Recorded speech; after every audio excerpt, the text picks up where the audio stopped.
Hello, everyone. Dr. T here today with today's Q&A. I wanted to start off this session by telling everyone, no matter where you are, that if you would like to submit an anonymous question, anything at all that you want an answer to, feel free to give us a call, toll free at any time. And also, you can go to our website and you can submit it that way. It will be secure and it will be anonymous.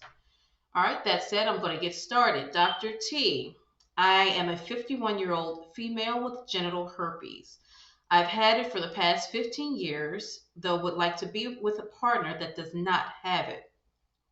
I've only ever gotten sores a few times, however, always in the same place, on my butt cheeks. If he wants to wear a condom and I still get vaginal fluid on his groin area, will he be protected? Can it be passed through vaginal fluids automatically? Will he get sores? Am I asymptomatic in shedding? I'm on medications. Okay, that's a lot of information. Good. Thank you. So, unfortunately, it is a myth that if you don't have an active breakout, that herpes cannot be transmitted. It can indeed be transmitted whether you have an active breakout or not. Now, while wearing a condom is very helpful and does reduce the risk, it is just a reduction. It can still be transmitted, unfortunately. If you would like to discuss further integrative treatment options, I do have some for herpes. Just give me a call. Dr. T, I'm on my period and I keep having to use the toilet. I can't stop peeing. Well, it's normal actually during your menstrual cycle to have an increased urge to urinate.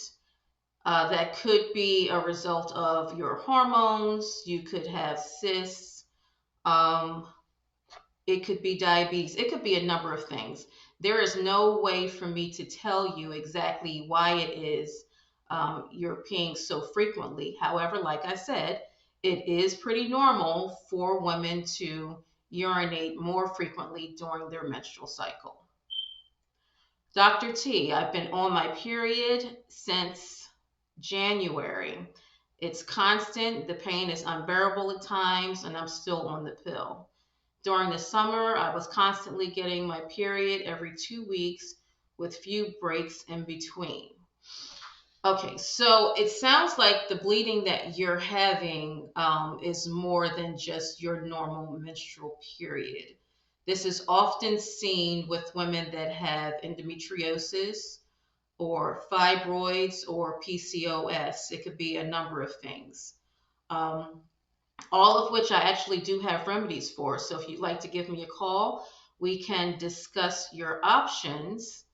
And it would involve taking you off of the birth control pill, just FYI.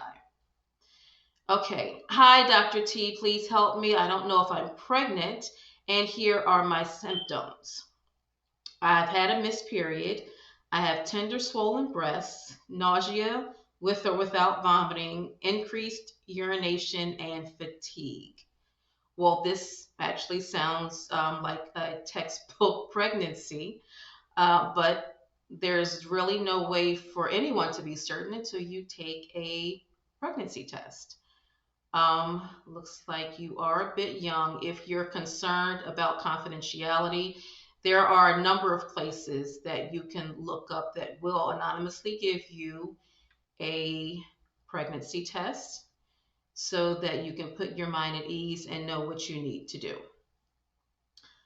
Hi, Dr. T. I drank Advil while I was pregnant. I normally don't take any medicine, but I woke up with a headache and drank one dose of 2 pills. I don't know if I'm allowed to or if I'm stressing. I'm currently 21 weeks pregnant. I have a hypothyroid condition and I have stopped all of those medications. I'm only taking my prenatals. Should I be concerned? Well, just the 2 Advil? No, I think you're fine. That is safe during pregnancy, unless you're having some sort of adverse reactions. I think you should be okay. All right, Dr. T, can I still get pregnant while infertile? My husband and I have been trying for 2 years with no success. Like I said, I'm infertile, but I actually was wondering if I could get pregnant while on my period. We don't have access to any better answers where we live, and at this point, we're just grasping. Okay, I'm sorry to hear that there's no one in your area to help you, but I am very glad that you reached out. I don't know the cause of your infertility, so it's very difficult for me to say. Now, given you're still having menstrual cycles, that means that you still have your reproductive organs. And it sounds like if you're still getting a regular cycle, then you probably would have some level of capability of getting pregnant. And again, I don't know if the issue is with you or with your husband or what exactly the issue is. I could help you to increase your chances of becoming pregnant if you would like to discuss that. 2 years is a considerable amount of time, so I imagine you do have some anxiety with not being able to get pregnant. All right, Dr. T. Let's see. I'm worried about pregnancy. I'm 3 months pregnant and I've eaten rice that was spoiled. I didn't know it was spoiled because it didn't even taste like it was spoiled. A few minutes later, I started vomiting and I started urinating consistently at the same time. The vomiting continued for some time in intervals of 15 minutes. Um, and then I was having stomach cramps and abdominal pains. 29 years old and HIV positive. Okay. So it sounds like you were able to discern that the rice was spoiled. It also sounds like you're having an adverse reaction to that. Now, if the vomiting persists for more than a day during the time that you're pregnant, I would be seen as urgently as possible, specifically because you do have the HIV positive going on, and that alone puts you at higher risk.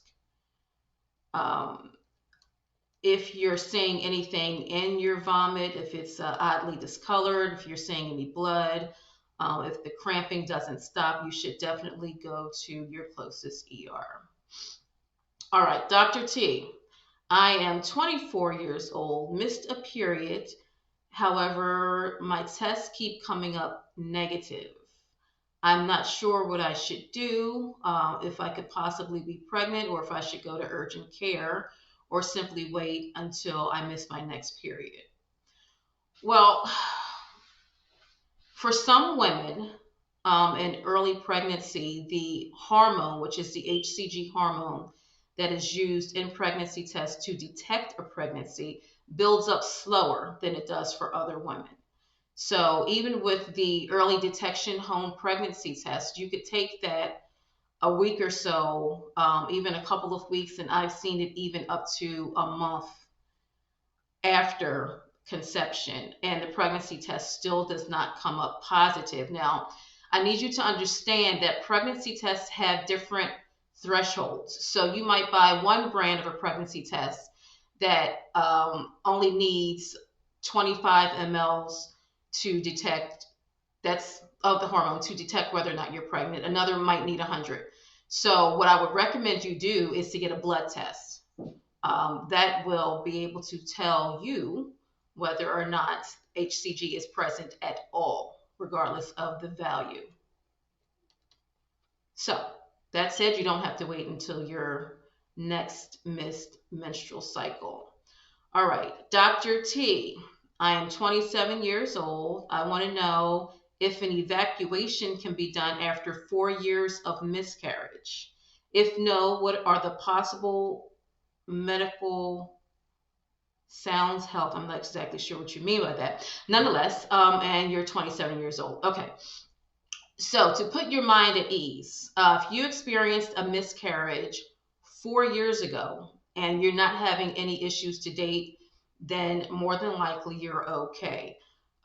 In the case that you have a miscarriage and it does not completely evacuate on its own, there's something called a septic abortion or a septic miscarriage. And basically, within several days, usually 4 or 5 days or so, you begin to get extraordinarily ill.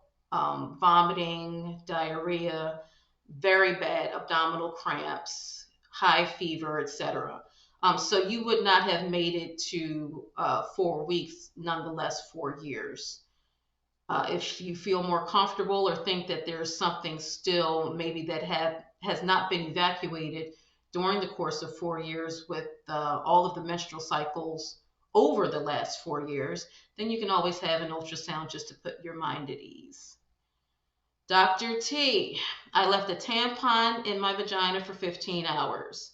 It was accidental. However, I'm really, really concerned that I might get sick with toxic shock syndrome. Okay, that's a viable concern. However, after 15 hours, you're probably okay.